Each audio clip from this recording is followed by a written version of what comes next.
Hi everybody, welcome back to my channel. As you might notice, I changed my name. I just didn't like Book Buddies anymore, so now I am Panda-Bear-Books because I love pandas and I love books, and yeah, so it works. Today I'm going to be reviewing Empire of Storms by Sarah J. Maas. I finished this book about a week ago and I really enjoyed it. I haven't been able to make this video because I've just been very busy with family stuff and school, so I finally found the time right now to film. This book is phenomenal. I highly recommend it. This whole series, it's my favorite fantasy series out there right now. It's just wonderful, exquisite. I don't even know how to describe it. I've never read anything quite like it, and that's just pretty amazing because you don't get that a lot nowadays. I'm going to try to keep this review, the first part, spoiler free, and then I'll go on into a more in-depth review that will include spoilers, so yeah, if you're interested in my Empire of Storms review, please keep watching. This novel continues Selena Sardothian, or Aelin Ashriver Galathinius. I said that, yes! I can never say that name. But it continues her journey. It takes place where Queen of Shadows left off a couple weeks forward, just as they're journeying through Terrassen to get back home to Orinth and that sort of thing. But stuff happens that kind of prevents them from getting to Orinth at that moment, so they have to go on kind of like a side quest journey and to get things figured out and battle Rowan, the Val King. I believe that's how you pronounce his name. I'm sorry if I'm pronouncing that wrong. Please correct me if you know how to pronounce it correctly. But I call him Rowan. So she's kind of still in that conflict of trying to see how to deal with him and defeat him, but not really sure where she should be at that moment. But overall, this book is phenomenal. It's not as action-packed, I would say, during like the entire novel as a whole. There's certain like battle scenes that are just phenomenal, especially the one with Lysandra, and I'm not gonna say what it's about right now because I don't want to spoil it for you guys, but that was one of my favorite parts in this book. It was just amazing just seeing Lysandra go beast mode, basically. Ha, it's kind of a pun, ha ha ha. But anyways, it's one of my favorite scenes of this book. It's not filled with like as many battle scenes as you may like, but what battle scenes there are just phenomenally written. It's amazing to read. My heart was literally just pounding in my chest, and I'm not even a part of it. I'm just reading it from their perspective, and I was like, oh my gosh, oh my gosh, oh my gosh, through every single battle scene there, and I didn't know what was going to happen. I didn't know if somebody was going to die or if they were going to make it, so kudos to you, Sarah J. Maas. Yeah, you really almost gave me a heart attack there a couple of times, especially at the end, and I highly recommend this book. I'm not sure if it's my favorite out of the series right now. I'd have to go back and reread it, but I really enjoyed it. I really did.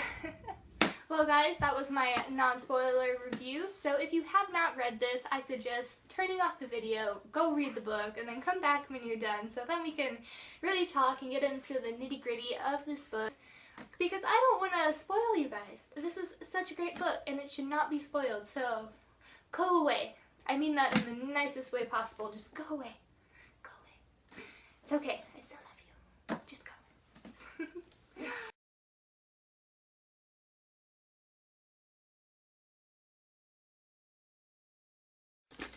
This book opens up with Elena and Gavin's point of view. It's mainly from Elena's point of view, but Gavin is there too, and through like their dialogue you can kind of see into his character as well. But it's written as Elena's point of view from that moment, and it is so eye-opening, so well written. I loved it. I was kind of confused on Elena's whole role in this entire in this entire war, because we only get like peeks at it throughout the book, so it's never really fully explained, but these chapters in here that are written as her point of view, and you can see what's going on at that time and why things happened the way they happened. It's so eye-opening. It's so, I can just understand it so much better now, so yeah, I really like those chapters. At first I was like, oh wait, this is weird, this hasn't happened before. So I was like really paying attention as I read those scenes, and I was like, what? That's why these things happened? What? Let me just say, Sarah J. Maas, your world building is amazing. Some of these things, I don't know if they will connect, but then they do, and I'm like, I don't know how I didn't see that coming. So, shame on me. But I love it. You're one of my favorite authors by far in this book. But that's how this novel begins, and it's very just interesting to read from her point of view, because we haven't seen like exactly in her head and how she feels about this whole situation, so that's really interesting. Overall, there's not too many like fighting scenes, I guess, or there's like a very few, but they're pretty big ones, so they take up like a whole chapter or so, I believe, maybe a couple of chapters. Again, I read this book last week, and so it's not as fresh in my mind as it would have been then. They are amazingly written, as I said before. My favorite is when Lysandra turns into the sea dragon and just tears everything up and destroys everything, especially the sea wyverns? Is it wyverns? The sea wyverns? I think it's wyverns. Correct me if I'm wrong on that too. I'm terrible. I pronounce things differently in my head than I do when I'm talking. So it like makes sense in my head, but then when I say it out loud, it's like, maybe not. But that's one of my favorite, because she just destroys all of like the enemy ships, just the sea wyverns, just everything, and it's phenomenal.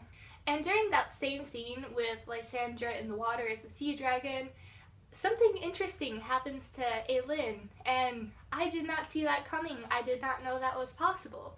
So basically, she's on a ship with Rolf and like some of his crew on his ship, the sea dragon, and she is like chained herself with iron chains so she doesn't get too powerful, but she uses one of the word keys, and she channels her power through that, and it kind of like opens up this gateway, so she gets possessed by Diana, the goddess of hunts, I believe, and like her powers turn into this moon fire, and it's just amazing but crazy, because Diana tries to destroy Skull's Bay, the dead island. She tries to just like blow it all up instead of aiming it on the Valg ships and like the enemy, basically.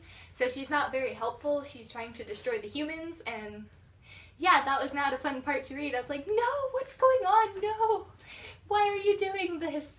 But Aelin is stopped, and this was part of the reason why we knew that her and Rowan were mates, because you can't harm your mate. And so when he jumps in front of her, she like immediately just kicks Deanna out, and she has full control of her body again.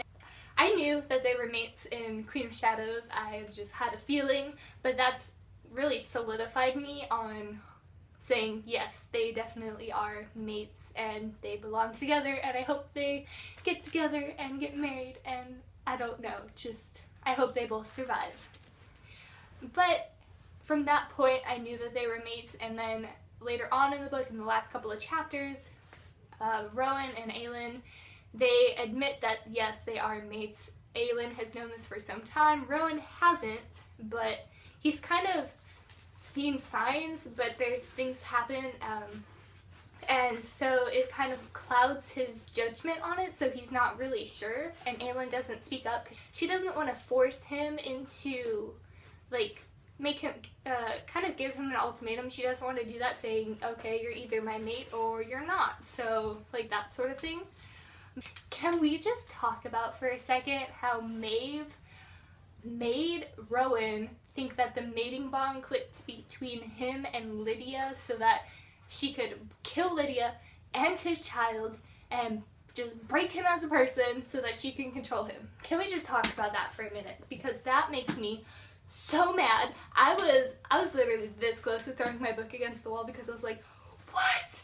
Why would you do that to somebody? That is just the cruelest thing I can think of, and oh, that just, no, I didn't like it at all. Yeah, no, I don't like Maeve at all. I thought maybe in Heir of Fire she might have some redeeming qualities, like maybe, it was very slight, I wasn't too positive on it, But I was like, maybe she'll come and help Aelin because they are related in like a very loose sense of the term, but they are.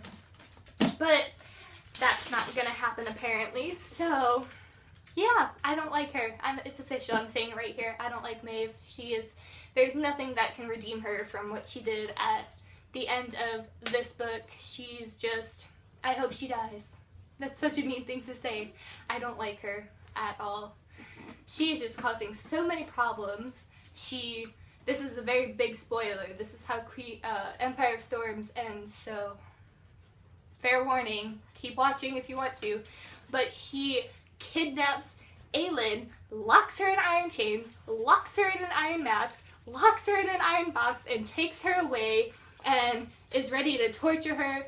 She had one of her new seconds, since she doesn't have Rowan anymore, like whip her, and given that Selena was a slave in Endovier, that just broke my heart. I was in tears reading this. I was like, no, no, no, no, no, no. I was just hoping it wasn't happening and that Aelin would just wake up and it was all a dream, but that didn't happen either. So yeah, I don't like her. She can die. I hope Aelin gets like her strength back or gets possessed by Deanna again and just destroys everything. Do it. Yeah. I want that to happen. But yeah, so that's ending. If you did not pause this video or exit out of it and you got spoiled, I'm sorry, I did warn you. And I did tell you, if you haven't read this book, don't watch this part of the video. So yeah, I will not take responsibility for that because I did warn you a couple times. Overall, this book was just amazing. When I was reading it, I had so many emotions going through me, just like happiness and sadness and anger and frustration and yeah. I have a question. Did you guys see that relationship form between Elide and Lorcan? I did not see that coming. I was like, oh, he's gonna like just kill her or something. I don't know. Something's gonna happen. He's gonna betray her. They're not gonna fall in love or whatever, become mates. Maybe. I don't think they are mates, but I did not see that coming. And then like at the end, his heart was breaking for Elide when Maeve had her. So maybe they could be mates. I'm not gonna say anything. I don't think so, but they could be. It was really sad that they kind of had a falling out, and I like that Elide went with Manon, but I'm kind of sad that she left Lorcan because I don't know how I feel about them two. I'm just gonna leave it there. I'm not sure how I feel about it, but I'm so happy that Manon's 13 are all okay and Abraxos is okay. I was really worried because he didn't come back on the 4th day, like when Manon told him to come back, but he brought the 13 back, so that's pretty cool. But I was really worried. I'm like, oh no, something happened. My poor Abraxos, something happened. And so yeah, I was really worried. But he's okay, so that makes me feel better. So much happened. Like, Dorian comes into his powers more. He gets more control over it. That's pretty cool. I'm really looking forward to seeing what he can do because he has a very strong magic and he has a lot of it. And so I'm very excited. We saw like a little bit of what he could do, but I think there's so much more potential for his character, so I'm really excited. I want to see if he can get his empire back since it was overrun with witches. So I'm very curious. I think that's going to happen in the 6th book. Yes, because this is the 5th book. The 6th book, I'm pretty sure something along the lines will have some closing to that. I really want to know what happens to Aelin in the next book because I don't think it's going to end or fare well for her. Like in the beginning, hopefully toward the end, she'll be able to escape somehow because she has Rowan and Gabrielle and Elide and Lorcan all looking after her, or like going after her. So I think it should end pretty well. And they have Fenris, who, he's one of my favorite characters. I really like him. He's very humorous and I don't know, he just brought a lot of just humor and lightness to serious situations, I guess, so I really like that about him. But they have him because he cannot stand being having the blood oath to Maeve. He never wanted it to begin with. He only did it because his brother, his twin, he took it. So he only took it to stay with his brother. Yeah, he's gonna probably leave some clues for them to follow, so that's pretty good, and I have faith that they're gonna find her. But yeah, I think I got all of my ranting feelings out about this book right now. I had a week to cool off, think about it for a little bit, because I wanted to film this video right after I finished it, but then stuff just happened. I was really busy, and it never happened, but that's alright. I'm doing it now, but I'm not ranting as much as I probably would have been, because I was just I had like a very big book high, and I was like, I didn't know what to do with myself. So yes, this book is phenomenal. I highly recommend any of the Sarah J. Maas series, whether it be A Throne of Glass or A Court of Thorns and Roses. Just read the series. It's amazing. This book was wonderful. I loved it. I'm not sure if it's my favorite book of the series, but it's still pretty high up there. So guys, that's it for today. If you enjoyed this video, please like down below and subscribe to my channel if you'd like to see more videos of mine, of book reviews. Or I'm gonna try to get more like fun things to film. I haven't really been able to have a lot of time, so I have some ideas in my mind, and I might try to film some more today once I get it figured out. But yeah, so we will see. I look forward to what I have in my mind, and hopefully I can get it on camera and share with you guys. Oh, that's all I have for today, so I will see you guys later, okay? Bye!